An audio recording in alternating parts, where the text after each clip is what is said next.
Klorofluorokarbon atau yang disebut sebagai CFC adalah senyawa haloalkana yang hanya tersusun atas rantai panjang atom karbon berikatan dengan atom fluor dan klor. CFC banyak digunakan pada refrigerator dan AC. Senyawa ini mengakibatkan emisi gas rumah kaca yang dapat mengikis lapisan ozon di atmosfer, menyebabkan jumlah sinar UV yang masuk ke bumi lebih banyak dan sangat berbahaya bagi kesehatan manusia. Sedangkan dalam aspek lingkungan, kebocoran ozon meningkatkan suhu bumi, menjadikan es di kutub mencair dan menyebabkan perubahan iklim secara global. Dalam kehidupan sehari-hari, kegunaan klorofluorokarbon dapat dengan mudah kita temukan. Contohnya pada alat pendingin udara atau AC. Klorofluorokarbon digunakan pada pendingin udara sebagai bahan yang aktif dalam instalasi AC. Dalam istilah AC, kita lebih mengenalnya dengan sebutan freon AC. Selanjutnya adalah kulkas atau refrigerator. Sama halnya dengan AC, di dalam instalasi kulkas juga ditanamkan secara permanen bahan klorofluorokarbon. Nah, selanjutnya pada bahan pelarut. Klorofluorokarbon yang disematkan pada bahan pelarut digunakan untuk kilang-kilang elektronik. Bahan pelarut ini dibuat untuk bahan pembersih dan untuk tujuan mengeringkan minyak. Selanjutnya kita temukan pada bahan dorong. Klorofluorokarbon juga digunakan pada penyemprot udara, pendorong kaleng, pengharum udara, penyemprot rambut, bahkan parfum.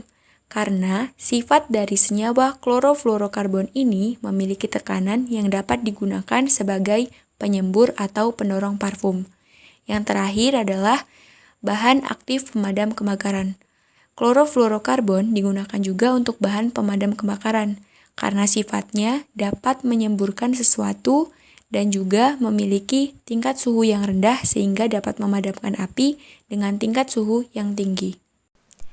Seperti yang sudah dijelaskan sebelumnya bahwa CFC mempunyai kegunaan dalam kehidupan sehari-hari. Tetapi di samping kegunaan tersebut, CFC juga mempunyai dampak negatif jika penggunaannya berlebihan. Contohnya yang pertama, CFC dapat menyebabkan kerusakan pada lapisan ozon. CFC dapat merusak lapisan ozon karena mengandung klorin. Pada radiasi ultraviolet di ketinggian, dapat menyebabkan lapisan ozon menguraikan CFC sehingga ikatan CCl-nya akan terputus, kemudian akan menghasilkan radikal-radikal bebas klorin. Di dalam kondisi ini, klorin berpotensi untuk merusak sejumlah besar ozon sehingga terjadinya penipisan. Lalu yang kedua, dapat meningkatkan sinar UV terlebih sinar UVB. Gas CFC yang naik ke atmosfer dapat merusak lapisan ozon. Lapisan ozon akan menyebabkan semakin tingginya intensitas paparan sinar ultraviolet atau UVB yang berdampak pada kerusakan sistem perlindungan alami makhluk hidup, sehingga meningkatkan kerentanan ketahanan pada manusia, hewan, dan juga tanaman. Pada manusia, paparan sinar UVB dapat menyebabkan katarak dan menurunnya kekebalan sel-sel kulit yang dapat berujung pada kanker kulit. Hal ini dapat juga terjadi pada hewan.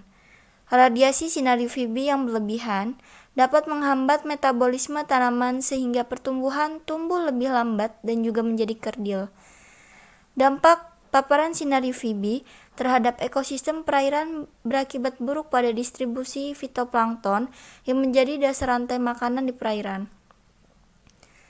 Selain itu juga dapat menghambat perkembangan awal dari ikan, udang, kepiting, amfibi, dan hewan lainnya, serta menurunkan kapasitas reproduksi dan menghambat perkembangan larva. Yang ketiga, dapat menyebabkan pemanasan global.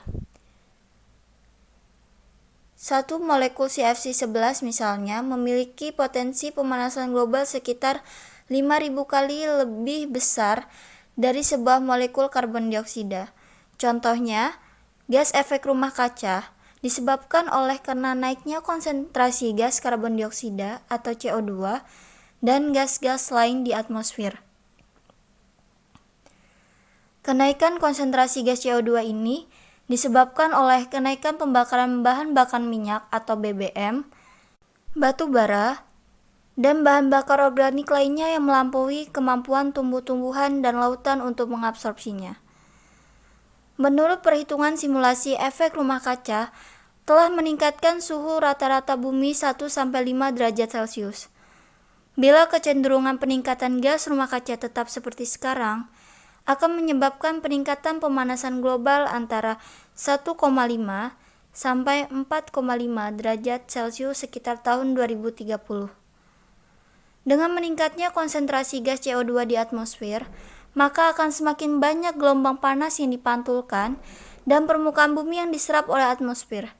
Hal ini akan mengakibatkan suhu permukaan bumi menjadi meningkat yang dapat mengakibatkan adanya perubahan iklim yang ekstrim di bumi.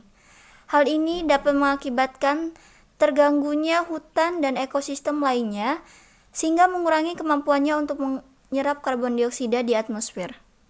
Karena besarnya dampak negatif yang dihasilkan saat penggunaan CFC, maka terdapat langkah-langkah untuk mengurangi emisi gas CFC.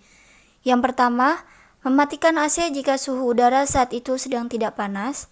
Yang kedua, mengatur suhu agar sesuai dengan suhu ruangan yang seharusnya pengaturan suhu aman berkisar 22-25 derajat Celcius, karena kisaran suhu tersebut tidak membutuhkan daya listrik yang lebih besar. Yang ketiga, menutup pintu dan jendela selama AC, menyalakan serta menggunakan timer untuk mengatur lama waktu pemakaian AC. Yang keempat, jangan pernah sesekali menyetel suhu AC terlalu rendah atau terlalu panas.